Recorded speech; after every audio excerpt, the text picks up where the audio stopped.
Bueno, buenas tardes. Hoy voy a hablar sobre las acuaporinas, que bueno, venía en el artículo que usted nos envió. Y bueno, las generalidades de las acuaporinas son que pues son proteínas integrales, más específicamente transmembranales. Esto se refiere a que pues atraviesan la bicapa lipídica o toda la membrana. Y bueno, también tenemos las proteínas periféricas, pero estas son las que se pueden desprender muy fácilmente. Y bueno, la aquaporina, pues las aquaporinas no tienen un peso muy grande, son 28 kilodaltons y cada kilodalton equivale a 1,66 por 10 a la menos 24 gramos. De igual manera tienen a su alrededor hélices y se forman de 4 en 4 y dejan pasar las moléculas de 10 en 10. Y bueno, el canal de las proteínas es hidrofóbico, ya que debemos recordar que el interior de la membrana donde están las colas de los fosfolípidos, pues son ácidos grasos y son hidrofóbicos. Entonces, ¿cómo hace el agua para introducirse en las proteínas? Pues utiliza aminoácidos, em, pues para atravesar ese canal hidrofóbico. De igual manera, estos canales tienen como barreras para que no se mezclen, por ejemplo, iones, el ion hidronio o algunas partículas muy pequeñas. Tienen la ARG 195 y la NPA, que es asparagina, prolina y alanina. Y bueno, esto ayuda pues a mantener las barreras y estos como que jalan lo que no es agua, aunque bueno, también algo importante que cabe mencionar es que no todas siempre van a transportar agua. Por ejemplo, la 8 también transporta urea, o también algunas otras moléculas pequeñas como el dióxido de carbono, el oxígeno o bueno, algunos iones, por ejemplo. De igual manera, pues se encargan bueno, de su regulación, pues están regulados por el pH, por la presión osmótica, por la presión, mm, bueno, sí, la presión osmótica. Em, de igual manera son inhibidos, bueno, también son, por ejemplo, digamos, excitados por algunas hormonas, como la hormona antidiurética, que, bueno, esa principalmente se relaciona em, con la coprina 2. Y, y son inhibidas también por un cambio en el pH o por ejemplo, los compuestos mercuriales, principalmente, aunque no todas, como la 6 o la 2 que tampoco son inhibidas por estos compuestos. Y bueno, esto se descubrió por accidente por un doctor a finales de los 80, el doctor Agre, que estaba tratando de purificar un antígeno RH y pues se dio cuenta de que no estaba totalmente purificado y se dio cuenta de que estas estructuras también estaban como en las células del túbulo renal, lo cual pues comenzó a investigar y lo que él hizo fue inyectar material genético de un eritrocito en un ovocito de una rana y lo que se dio cuenta es que el ovocito comenzó como a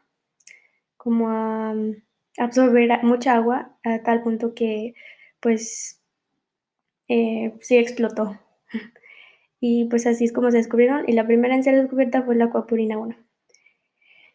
Y pues no utilizan mucha energía, 5 kilocalorías por cada mol y permiten el paso de muchísimas moléculas, me parece que 10.000 millones por segundo. Y bueno, la acuapurina 0 se encarga principalmente de la unión entre células del cristalino y pues si hay una disrupción de estas, pues obviamente se va a empezar a desorganizar el tejido y pues esto va a producir catartas. De igual manera, de la acuapurina 1 a la 3, tenemos que estas principalmente se encuentran en el túbulo renal, ya que debemos recordar que ahí tenemos unas estructuras llamadas nefronas. Y pues en estas nefronas principalmente es donde se va a absorber el agua y se va a purificar la sangre. Pero bueno, a nosotros lo que nos interesa ahorita es sobre el agua. Y bueno, tenemos unos glomérulos y ahí pues se va a empezar a purificar el agua que no tenga otros compuestos como, no sé, placas o algunas células sanguíneas. Y entonces va introduciéndose el agua con algunos compuestos como el sodio o algunos iones. Y pues en estas estructuras es donde se va a comenzar a absorber el agua para que no todas se vayan en la orina, ¿no? Y bueno, una disrupción de este, pues obviamente si se empieza como a sobreexpresar esto, lo que va a hacer es que se va, o sea, no se va a absorber bien, no va a haber una buena concentración y puede ocurrir que pues el agua no se absorba bien como es en la diabetes insípida y pues por eso tiene tanta importancia el estudio de las acuapurinas. Em, de igual manera tenemos, por ejemplo, la acuapurina 4, que se encuentra principalmente en el cerebro, en los astrocitos, que ayuda a como a limpiar el potasio que queda de la sinapsis y pues obviamente sin estas pues comenzaría a acumularse ahí y esto causaría un problema en cuanto en el espacio sináptico. Y también se encuentran en el hipotálamo, específicamente donde se produce la vasopresina arginina o la ADH, la hormona antidiurética. Y pues se cree que esto pues podría ayudar a la producción de esta hormona, que como ya lo mencioné, tiene mucha relación o, bueno, por ejemplo, la acuapurina 2 es dependiente de esta hormona. Y bueno, obviamente la acuapurina 4 también se relaciona, por ejemplo, en la producción del líquido cefalorraquídeo. Entonces, pues, obviamente si hay una alteración de este, podría generarse un edema. Igual en los pulmones con la aquaporina 5. Y bueno, ahora hablando de la aquaporina 5, se encuentra principalmente en las glándulas salivales, bueno, bueno, así en las glándulas. Y por ejemplo, esto se encuentra en el dominio apical, que es como una membrana que está así y otra así. Esta se encuentra en la que está más arriba, en la 5. Y la 3 generalmente se encuentra en el dominio vasolateral. Por ejemplo, la 3 trabaja en conjunto con la 2 y la 5. Bueno, por ejemplo, cuando salivamos, el agua tiene que atravesar pues del vasolateral a la apical. Y la coprina 5 se encuentra en el dominio apical para que el agua alcance la luz glandular. La coprina 6, bueno, esta se encarga principalmente de la secreción pues de iones de hidrógeno. Y pues sabemos que esto es esencial para em, la regulación del pH intracelular. Y la copurina 7 también se relaciona con, bueno, en el tejido adiposo principalmente. Entonces esta es como que regula el glicerol. Bueno, olvidé mencionar que también hay acuaporinas, se llaman acuagliceroproteínas, que entre ellas se encuentran la 7, la 3, la 9 y la 10. Y pues estas se encargan del glicerol, que pues bueno, es muy importante porque puede utilizarse como energía cuando se transforma a adenosín, ¿sí era adenosín? Bueno, sí, se convierte en un azúcar que va a ayudar a dar energía en el metabolismo. En, en la gliceraldehído 3-fosfato, que es un azúcar. Y también, por ejemplo, cuando los triglicéridos pues, se hidrolizan, sí, más bien se hidrolizan, pues también se genera glicerol y entonces estos canales, la coprina 7 y la 9 ayudan como al transporte del glicerol, que es un alcohol con sí, bueno, sí es un alcohol. Y bueno, y no se tiene mucha información sobre la coprina 10, 11 y 12, ya que todavía están en estudio.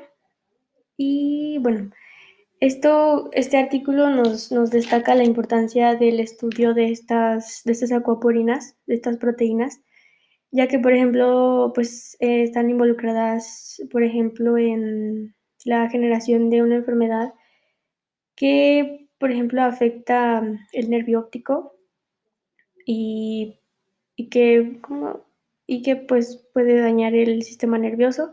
Y bueno, es una enfermedad que afecta a la acuapurina 4 específicamente.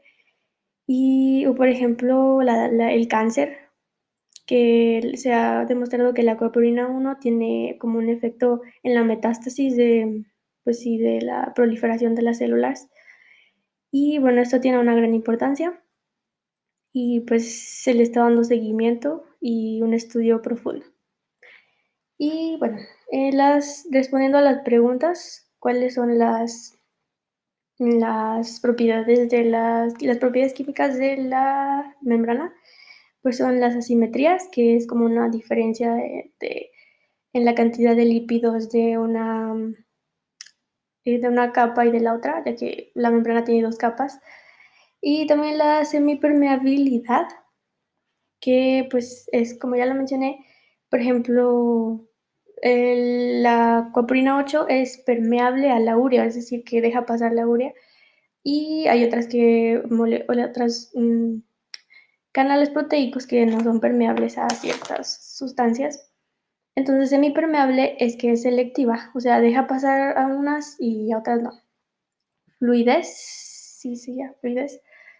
Esto quiere decir que las moléculas se pueden transportar, por ejemplo, utilizando colesterol, ay, se me fue el nombre. Bueno, sí, las balsas que utilizan esfingolípidos y colesterol. La reparación, por ejemplo, cuando una membrana se rompe, si el daño es menor a 0.2 micrómetros, esta se puede como juntar sola, pero si es mayor, tiene que liberar calcio utilizando la ATPasa, y entonces este calcio va a ayudar a que como estructuras vayan como a esa zona donde se rompió esta membrana, perdón. Y por ejemplo, los lisosomas, algunas, por ejemplo, vesículas, o bueno, sí, son como estructuras que van a estar ahí, endosomas, que van a ayudar a que la célula pues no muera, ¿verdad? Que no se produzca una apoptosis. Y por último, la reparación, si no me equivoco.